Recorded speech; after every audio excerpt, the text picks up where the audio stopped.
Welcome to Canonymous. Guess who's making more money hand over fist? It's not just Justin Trudeau. It's not just Pierre Poilievre, but every member of parliament just got a nice juicy raise, even those bench warmers in the back. What's that on the front page of the National Post? A big story about members of parliament taking another pay raise on April 1. Yeah, you heard that right.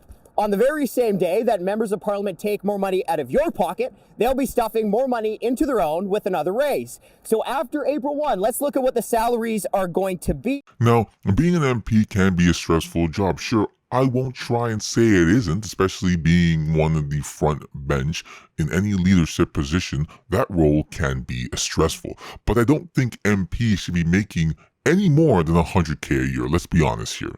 All right, nobody wants to struggle, but people making 100K now isn't the same as 100K like a decade ago. And I think our leaders need to feel what that is like. So Prime Minister Justin Trudeau's salary will be just over $406,000. A minister and the official opposition leader, their salary will be just shy of $300,000. And a backbench member of parliament, along with collecting dust in the House of Commons, will be collecting a taxpayer-funded salary just over $200,000. Now, this year's pay raise alone will range from a little bit more than $8,000 for a backbencher, all the way up to $17,000 extra for Prime Minister Justin Trudeau. Wild. And that's not even to talk about any sort of other things that they get, any of the stuff that's being paid for or paid off in that role, such as like House Speaker role, oppositional leaders or cabinet ministers will be entitled to an additional $96,800 annually, just cause, why not? Plus car allowances. And like I was saying before, I don't think they necessarily need to be broke, but they should feel a similar pinch to their pocket as a regular average Joe, especially when you're the ones making the rules. Let's read one more quote, hey? Right here. MPs don't deserve raises. I couldn't have said that better myself. And now also kudos to the National Post, who did a bunch of digging and found that after this year's raise on April 1, MPs will be the second best paid in the world. I would put to Pierre to change these rules, but he says nothing about it. I'll note the Socialist Party of Canada, the NDP, also said nothing about it. You can't truly understand what your people are going through if you aren't willing to come close to what their pain is like. My local gym that I go to, I have some complaints about. Some of the equipment is just not being used and it's just taking up space, while other equipment we could use more of and we don't get. But I realize that the people who work there don't use the gym.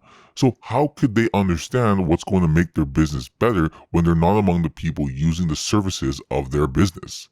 They would understand the flaws if they did. How's that, folks? And not only that, but this will be their fifth pay raise since the beginning of 2020. So what has happened since 2020?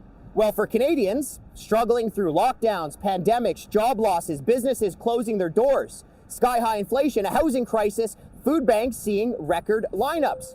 That didn't matter. That didn't stop MPs. They gave themselves raises every single year. I think the real showing of leadership is your willingness to sacrifice to make sure that your people are doing better. If you look at El Salvador's leader, Nayib Bukele, I believe is how you say it, when he was campaigning to be mayor, he announced that if he wins San Salvador in 2015, he would reduce his salary to zero, as he did in his previous role as mayor of a different city, where he donated his $2,000 US salary to maintain some 100 student scholarships.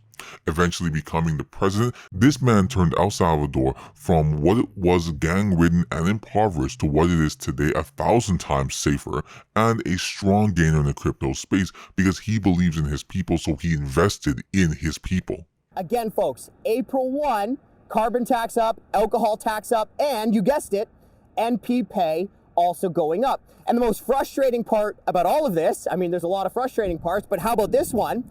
We haven't heard a single member of parliament from any political party forcefully try to stop the upcoming pay raise. So when you hear them say, we're all in this together, they're not talking about me, they're not talking about you, they're talking about the gang of 338 of them up here in Ottawa. So folks, if you want to learn more, two places you can go. Well, one, check out the front page story on the National Post about the upcoming Member of Parliament pay raise, or hey, head over to taxpayer.com and sign the petition to stop the MP pay raise. And it's moments like this where I constantly think to myself, at the end of the day, these politicians were all the same. Don't get me wrong, I'm still going to vote Conservatives because, I think they're the right choice. In the end of the day, I like what they say, how they say it. I just hope they can actually do it.